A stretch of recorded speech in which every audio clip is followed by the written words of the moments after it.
hello there. I'm Mick Cornett along with Kent Myers, and we're here for another edition of The Verdict. Every week we gather, talk to interesting people, and deal with topical issues. And boy, this one's topical. A lot of people are talking about online charter schools. Online charter schools, and we have invited two folks from the Epic Charter School to come talk to us about their institution, what are their goals, what are their aspirations for the education of our kids, and I think you'll find this very interesting and unique. It's all coming up today on The Verdict, and we'll be right back.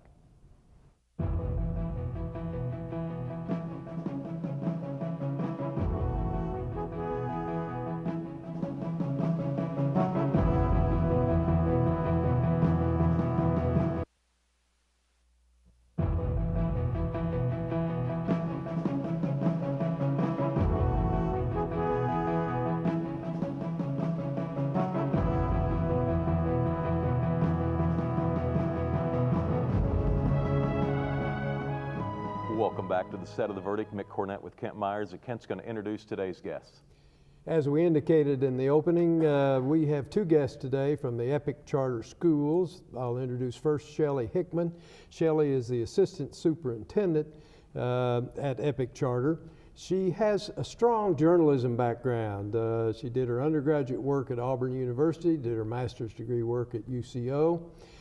She has had a 25-year career in journalism before she became involved with Epic Charter Schools. She was a managing editor of a newspaper that we remember, and I bet you do too, the Oklahoma Gazette. She also was communications director for the Norman Public Schools. Our other guest is Bart Banfield. Bart is the Assistant Superintendent of Instruction at Epic Charter Schools. He's been there about 5 years. He had a 20-year career in education, in public education. He has spoken throughout the United States and in education seminars and the like about charter schools and other education topics. And we are sure glad to have both of you here. Welcome. Thank you. Shelley, Bart, welcome to the show. Thank you. Let's start at the beginning.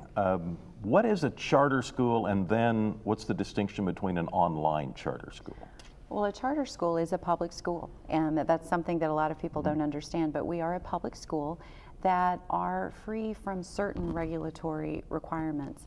Nothing financial or accountability. We still have to follow most of the state and federal laws that any public school has to follow, but we're exempt from certain things, like we don't have to collective bargain.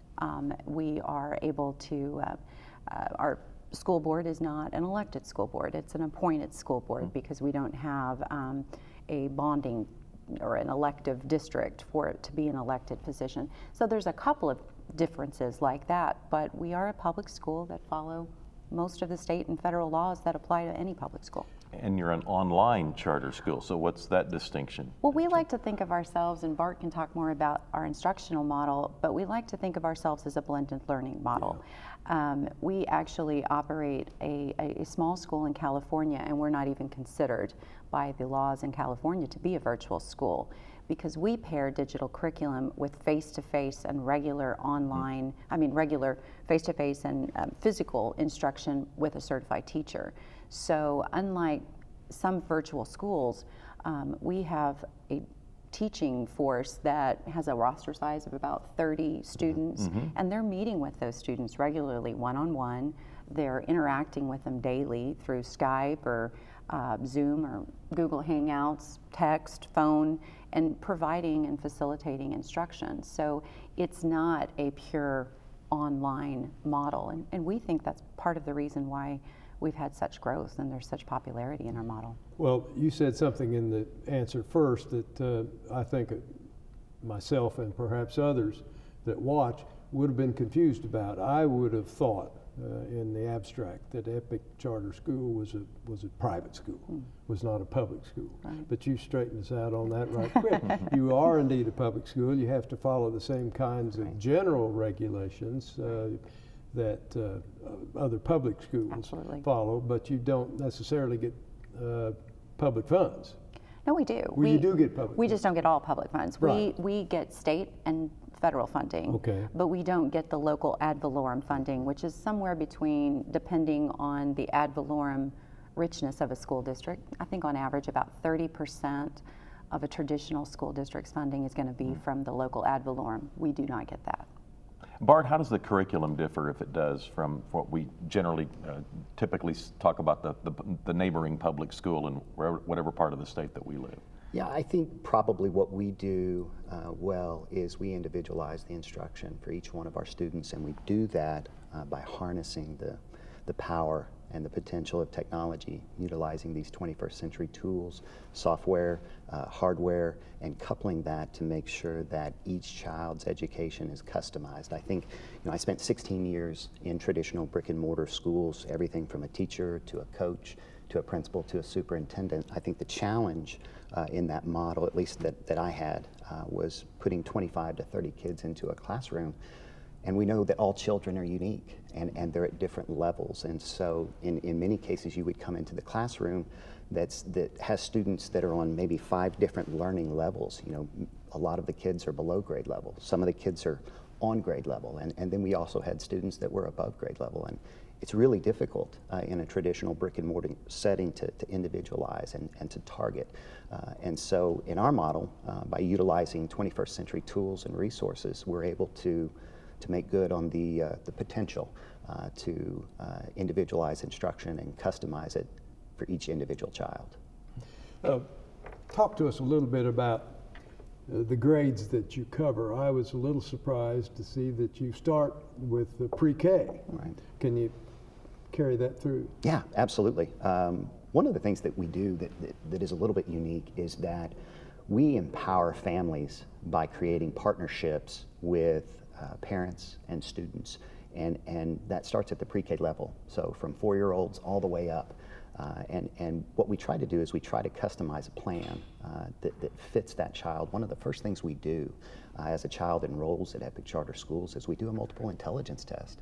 So we try to figure out where that student is at, how they like to learn, and then in conversations with the family, what we're able to do is to put together a plan of success to get that child from where they are to ultimately where their parent wants them to be. Let me follow up on that just a minute. How do you actually physically administer that test, for instance, to a pre-K student? Right.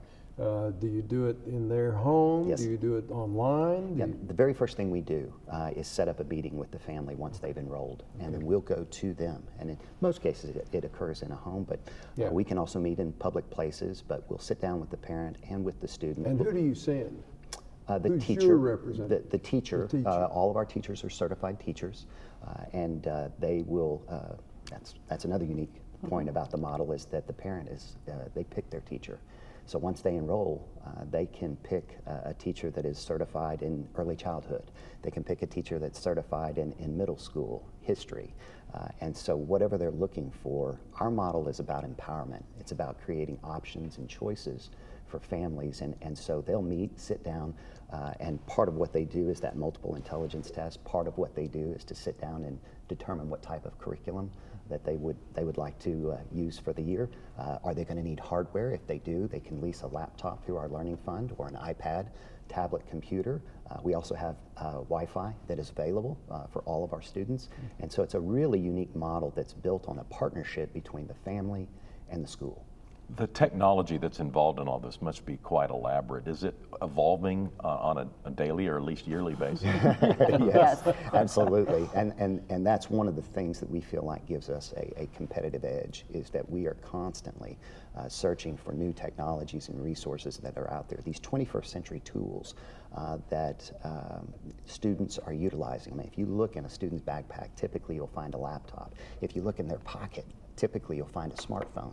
So these students are already using these tools and resources. It's just now public schools are starting to catch up to it. Shelley, how do parents find Epic? Is it word of mouth, or do you market in ways that might be just more market oriented and traditional advertising? It's a little bit of both. I mean, we have now we have 24,000 students statewide. We have students and faculty in all 77 counties.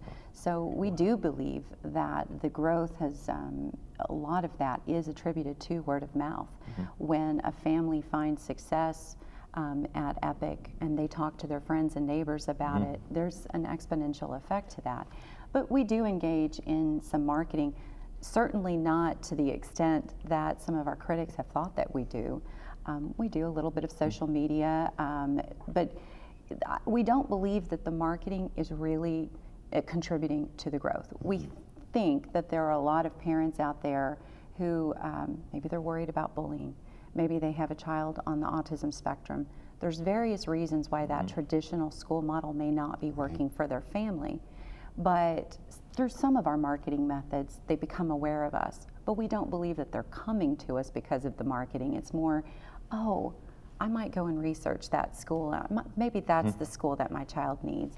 And they might be coming to us from that way, but we don't believe that a parent makes such a consequential decision about where their child's going to go based upon the marketing. It's just building more awareness for the school. Now, the state defines a charter school as a district, no matter how large it is. So 24,000 students, where do you rank? I'm guessing 4th, 5th, 6th in the state largest Currently district? 5th, okay. We'll get back with more. Shelley Hickman and Bart Banfield are here. We're discussing Epic Charter Schools on The Verdict.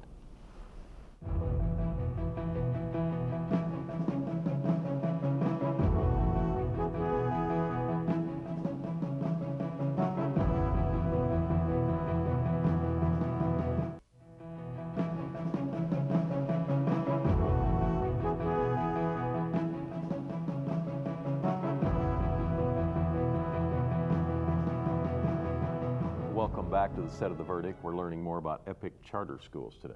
Shelley, there, in some of the information I looked at on your website, there was an indication that this service is free to the student. Absolutely. Can you talk to us about that? Absolutely. We, like any public school, we are free. There is no charge to the families, even if they need a computer or a Wi-Fi in the home. Everything is provided for the student that they need to be successful academically, and just like any public school, everything is free. In a traditional school, a kid gets one teacher in pre-K, probably a different teacher in kindergarten, a different teacher in first grade, and Epic works on a different model. Yes, with our teachers at Epic, they loop. It's an educational term with the family. So year to year, that teacher matriculates with the student.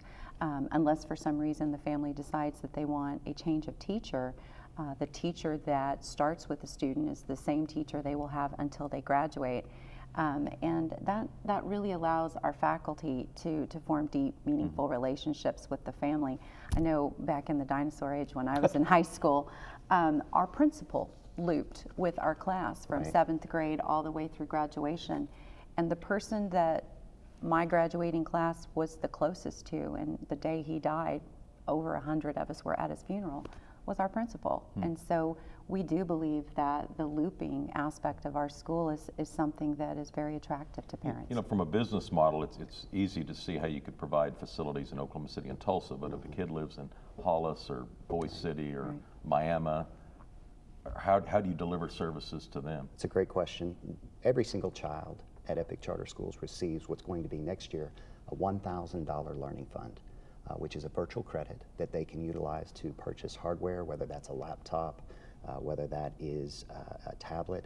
They also have the opportunity to choose the curriculum. We have a variety of curriculum to choose from to meet different learning styles. Some of our kids are more visual in the way they like to learn. Some are more auditory, others are kinesthetic and hands-on learning. And so what we do at that ILP meeting, which is the initial meeting between the teacher, the parent, and the student, is we sit down and we begin to put together a plan in terms of where we're going to allocate that $1,000 virtual credit for students to be able to get maximum benefit from those tax dollars. And what ends up happening inevitably is a lot of times our students will have monies that are left over in terms of that virtual credit that they can then apply towards extracurriculars, whether that be an art class or karate, or there's all kinds of extracurriculars that are available that our students have to choose from. Bart, how do you judge success? What are the metrics that you guys look at to determine whether or not you're doing a good job at this? Yeah, growth. And I'm glad you asked that, because we monitor growth on a weekly basis at Epic Charter Schools. We benchmark our students on a quarterly basis. Obviously, because we're a public school, our students take state tests in the spring, in April. So we have a variety of benchmarks coupled with what the Oklahoma State Department of Education requires us to do to be able to quantify success. And I want to qualify academic growth. He's talking about growth academically. Yes. And Yeah. a lot of our students... Not in population. Right. No. Yeah. And when we benchmark those students when they come in so we can see exactly where they are, our data is telling us about 70% of the students who are coming to us are one or more grade levels behind. So success may not look like total proficiency in 1 year, but it may look like we're closing the gap on them being being below grade level in that academic year. The typical public school that I recall was 9 months in duration and then 3 months off during the summer. What is your schedule? Ours is year-round. Our students and teachers are working year-round. Now, students that are on grade level can keep with a traditional calendar, but our students that are below grade level, and as Shelley mentioned, 7 out of 10 students that come to Epic Charter Schools come to us below grade level. Those students will continue to work throughout the summer with their teacher to bring them on grade level with their peers. There's certain aspects to an education that some people take for granted. I mean, there's sports, there's chorus, there's you know, a graduation ceremony. Right. What does Epic offer and beyond, you know, that would gather more than one student together in some sort of social interaction? Well, I mean, it's happening. We do have graduation ceremonies where, in fact, our graduating class is so large this year we could not hold a graduation ceremony in one facility. So we will be having a graduation ceremony on June 1st at the Cox Convention Center in Oklahoma City. And then a week later, we will be having another graduation ceremony at the Mabee Center here in Tulsa. We also have a prom. We have student government. We have National Honor Society.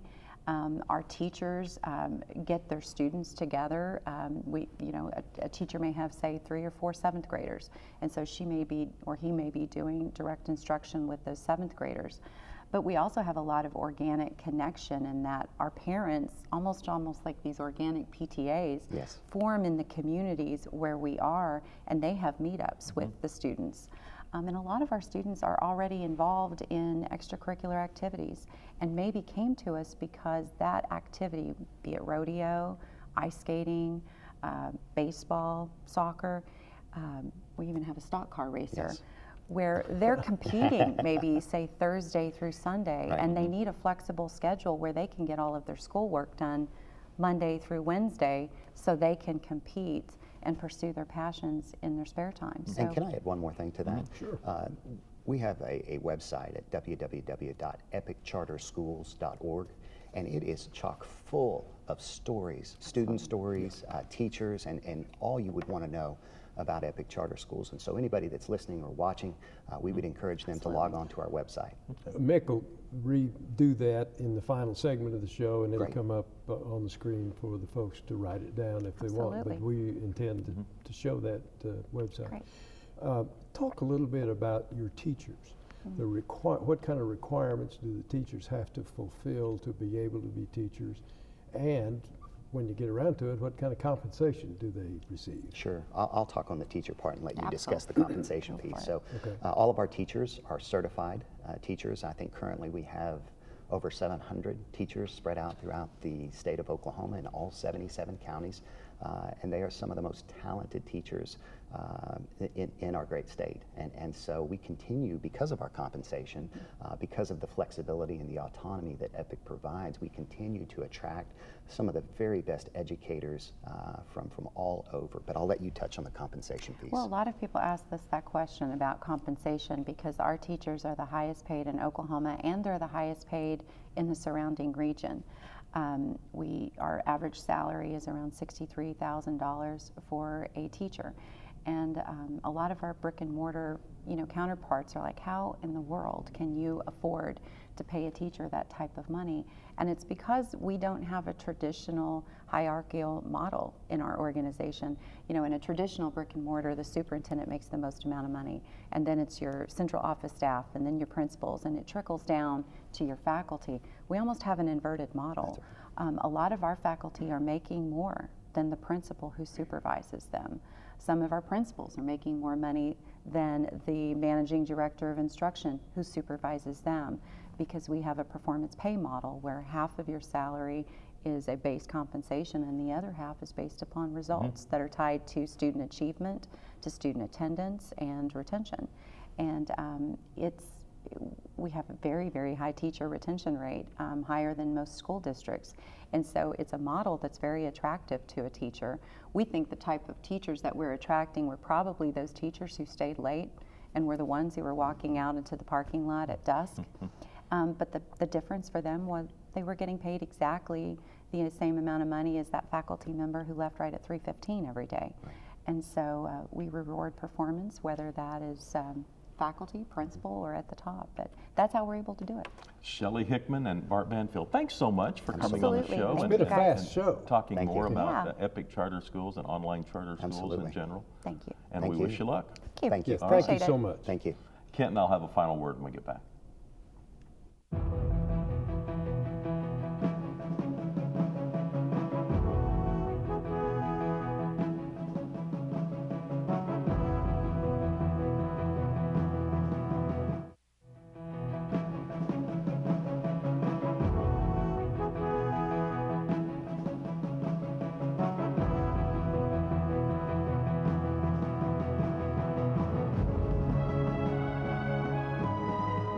Welcome back to the set of The Verdict. Mick Cornett with Kent Myers, and we spent the last half hour talking about Epic Charter Schools. Yes, and in order to give, if you will, equal time to the public schools, we will in 2 weeks have another show about this topic with some folks from the public school sector, the OEA, and a superintendent. So you'll get, if you watch both shows, you'll have a good balance of information from which to make any decisions you might be thinking about. You know, our legislators kind of went the charter school route a few years back with the idea of empowering parents, Yes. giving parents choices.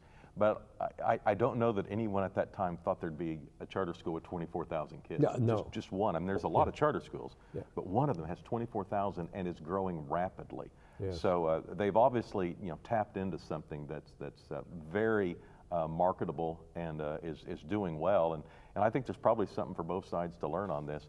Let me give you some website information. As they mentioned, the website for Epic Charter School is epiccharterschools.org. And we have a website. I'd love for you to log on and tell us about a show or a subject matter you'd like to see us discuss, theverdict.tv. And once again, in 2 weeks, we'll have another show on this topic of online charter schools, and we'll probably get some varying viewpoints from that group on whether or not Epic Charter Schools is delivering the level of education that the charter school advocates would like them to deliver.